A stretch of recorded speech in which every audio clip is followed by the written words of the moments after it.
Hi, this is Amy Blaine. Welcome to the ExplorePeoria.com Entertainment Report.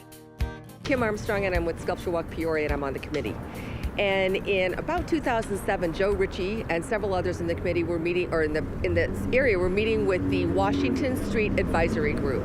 And that was kind of the precursor to what was going to happen as far as the development and the streetscaping that we're seeing today. And one of the things that was decided and discussed in that meeting was that they really wanted public art. They wanted to have art out on the street. So that was 2007, 2008 hits, and things kind of come to a halt. So thankfully, after the redevelopment's been done down here, Joe Ritchie got a committee together of people to say, what do we need to do? We want to put art on the street by June of 2015. And I've been involved in some other events in the community, and I was like, well, it's an aggressive date, but let's see what we can do. So here we are in June of 2015 with 15 sculptures being placed out of 60 people that applied from across the country to exhibit in Peoria. And of that, they represent 7 states. About 6 of them are from the Tri-County area. The jury was blind, so there was no knowledge of where they were from or who they were, so they were picked on the skill, which is really a great statement about how strong the arts are in Central Illinois. All summer long, if you want to come down and have a tour, if you weren't able to make the opening, you can stop down at 10 a.m. or at noon, and we'll have volunteers at the Peoria Riverfront Museum that will take you out on a guided tour. So they've interviewed the artists, they know how their process was, they know what they thought about when they made the work. So if you weren't able to meet the artist here on Saturday, June 6th, you're able to hear about them through our tour guides that are available to the museum this summer. My name is Robert Baraka. I'm from Columbus, Ohio. I've been doing sculpture for probably about 40 years, starting with graduate school. And I've been a teacher, but I've never stopped making sculpture. And I've met many, many wonderful people going from cities that are doing the sculpture walks. And we have really been impressed with what you folks are doing here in Peoria. It is a first-class act. For some reason, at certain times of the year, we have hundreds of sparrows. They entertain us to death, and they'll fly across the yard under our umbrella that covers our picnic table and go to a bunch of bushes there and entertain us there, and they'll shake the leaves and everything. And just one day I just started making forms of the sparrow, and the outcome is this. They're so comical from where we're watching them, and they come so close to hitting us while we're sitting under our table, that the idea of the movement is what struck me the most about the sculpture. And I was trying to incorporate a little bit of that swooping, maybe I'll make it, maybe I won't make it, kind of an attitude toward the forms.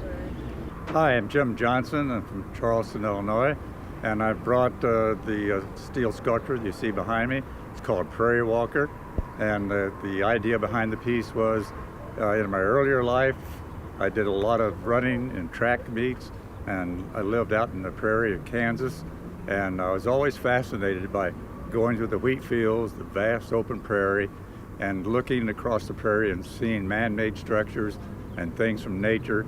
And with the heat wave coming up, they sort of moved in space, and it gave me the idea of creating this piece of work. The sculpture is made out of Corten steel. It's a architectural steel.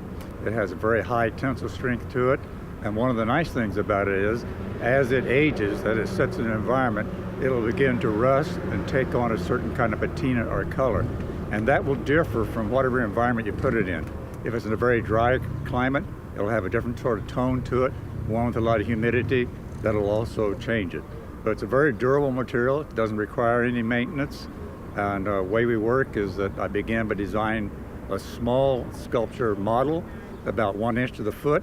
I then make a full-size piece out of cardboard so I can get some idea about the materials I'm going to need, make any design changes, and then we begin cutting the steel out, tacking it together, welding it, and assembling it. One other aspect that we've added to this walk to make it unique is an application called Shelf. Shelf was developed by a student and a couple assistant professors at Bradley University in the Interactive Media Department. It's available on June 6th through Apple iOS. It will be available for Android soon. And it's Bluetooth enabled. each of the sculptures have what's called an eye beacon, strategically hidden within the sculpture area. And when you go by that eye beacon, if you've downloaded Shelf and your Bluetooth is on, you're going to get a little alarm on your phone that says, "Hey, you've had ability to earn a trophy." You answer the question on the application, and you earn a trophy. So the goal is for each of the kids to earn 15 trophies. And they'll be able to take their app, show the phone to the volunteers down at the museum this summer, and we'll have some sort of prize for them to be able to celebrate their accomplishments. Thanks for watching the ExplorePeoria.com Entertainment Report. Please share this video on your Facebook timeline. Make sure to check out the ExplorePeoria.com events calendar, a comprehensive listing of events in the Peoria area. Plus, make sure to sign up for our free weekly e-newsletter. Anything you need to know, and the only site you need to go, ExplorePeoria.com.